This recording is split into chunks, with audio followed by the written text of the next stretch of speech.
Most of you are aware that in India since 1991, somewhat significant economic reforms have been introduced.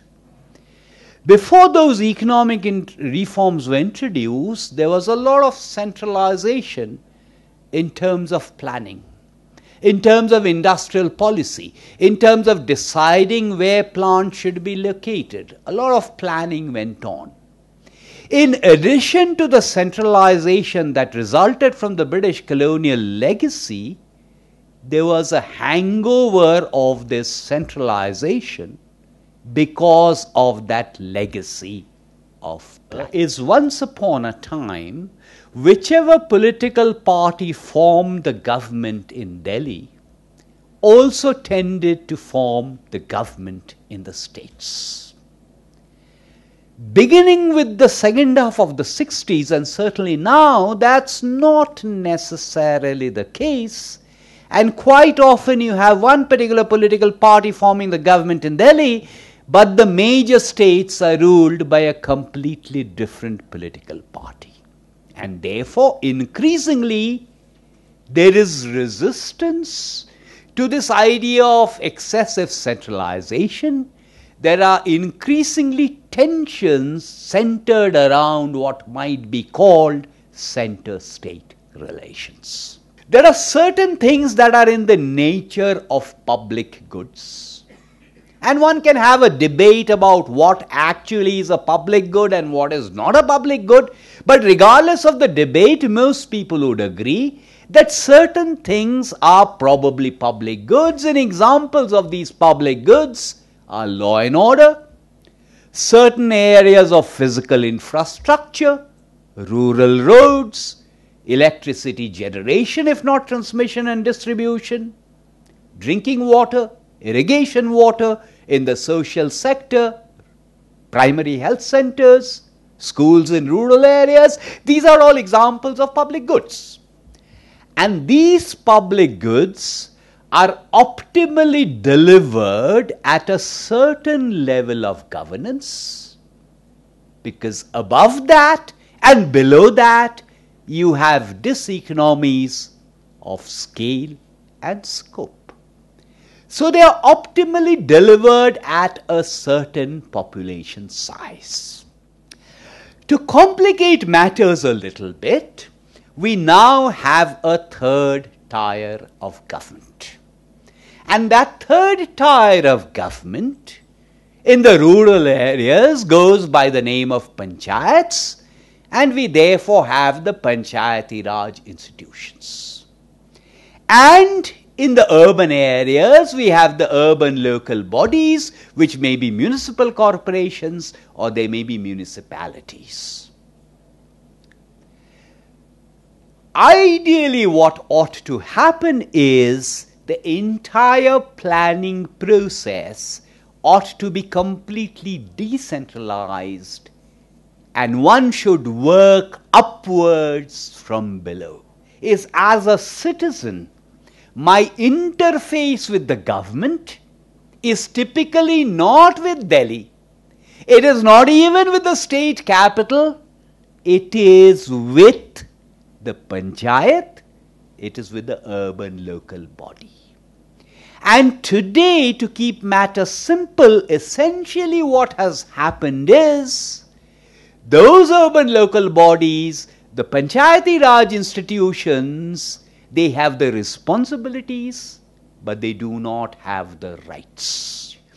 If you look at the lens of optimal delivery of goods and services, then we are probably looking at an India which should have around 50 different states. Whenever I want to provide public goods and services, there is a question of resources. And where do the resources come to me? Let's say firstly as a state. In the Indian system, there are two kinds of channels that ensure that these funds flow to me as a state. And these two channels are A, through the Planning Commission, and B, through the Finance Commission. When I look at India, one of the other things I need to mention is this: there is a great deal of what one may call tax fatigue. And this is particularly evident amongst the so-called middle class. And the reason for this tax fatigue is the following: that I am paying these taxes, primarily direct. When I'm saying tax fatigue, I primarily mean direct, but it's also equally true of indirect taxes, and it is sinking into a black hole. It is not very obvious to me what I am getting in return for this tax money, even if there is some cross-subsidization in favor of relatively poorer groups. While the cross-subsidization is accepted in principle, there are huge question marks about the efficiency of that public expenditure. So increasingly, there is much more of willingness to accept fees. Fees, as opposed to taxes, are situations where I am paying something for a clear quid pro quo. Let me now get back to the spectrum of India that I am talking about. At one end, I am talking therefore about the metros, and at the other end, I am talking about the villages. If I am talking about the metros, in principle, the metros and certainly the larger municipal corporations, in principle, have the revenue sources. They have the revenue sources in terms of charging appropriate user charges. Whether they have implemented the appropriate user charges or not is beside the point, but certainly in principle, they have avenues of raising revenue through appropriate user charges. They have avenues for raising revenue also through property taxes and taxes on motor vehicles. It is a myth to presume that poor people are reluctant to pay for public goods and services. If public goods and services are satisfactorily delivered, there is a willingness to pay.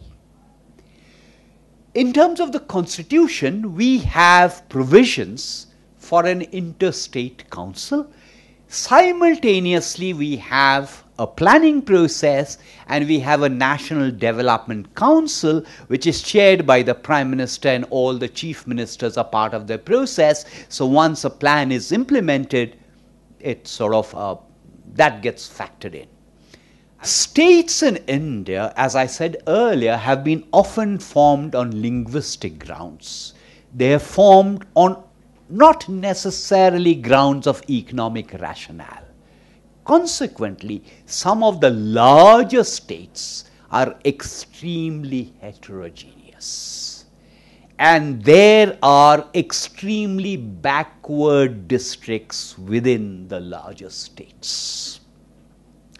So if I'm talking about a state like Kerala, if I'm talking about a state like Punjab, and I'm not talking about ethnicity and caste and religion and gender, those kinds of issues, but purely on grounds of dispersion of physical and social infrastructure, there are these smaller states which tend to be much more homogeneous. But there are larger states, be it Maharashtra, be it Andhra, whatever be the state, which are extremely heterogeneous. And because these are extremely heterogeneous, because as a result of the reliance on market mechanisms, certain parts of these states have developed faster than other parts of the state, there have been these movements, which I tangentially mentioned earlier, of breaking up these states further. Arguments are often advanced in India that it is time there should be a second State Reorganization Commission, which will look at much more of an economic lens in terms of figuring out the rationality on the basis of which state should be formed, and also hopefully simultaneously look into something that I did not mention earlier, so let me quickly mention this now, that the Constitution in India sets out something that's called the 7th Schedule. And this 7th Schedule sets out a list meant for the center of the union. It sets out a list for the states, and it sets out what is called a concurrent list, namely a list on which the states can take action, and so can the center. This 7th Schedule has not been constant over time, because I mentioned earlier that there was a lot of centralization. So the center, so to speak, is increasingly beginning to infringe on many of the areas that should be state areas, is beginning to pass laws, enact policies that infringe on state areas. So the argument, therefore, is that one should relook at the 7th Schedule, reduce the centralization, have not only a state list, have a separate panchayat/urban local body list. In the parliament, we have two different kinds of forums. We have the Lok Sabha, which is the lower house, and we have the Rajya Sabha, which is the upper house. When the constitution was first formulated, it was expected that the Rajya Sabha would represent the interests of the states. And originally there was a provision that to be elected in the Rajya Sabha from one particular state, you had to be a resident of that particular state. That clause, unfortunately, has been done away with. So you can be a member of the Rajya Sabha from one particular state without even having stepped inside that state ever. So there is a lot of resentment on the part of the states, not just about these kinds of issues, but also about issues connected with the kind of voice the states have or do not have in selecting the Finance Commission, members of the Finance Commission, important for center-state devolution issues, selecting members of the Planning Commission, again important for center-state devolution issues. So what is the bottom line? The bottom line is we've got an enormous bag of problems also. Have we been able to solve all of those problems? Of course not. There are increasing tensions. But what we have probably managed to do, what we have certainly been able to do, is we have had enough vents and outlets to manage these tensions so that the union still holds together despite all of those tensions.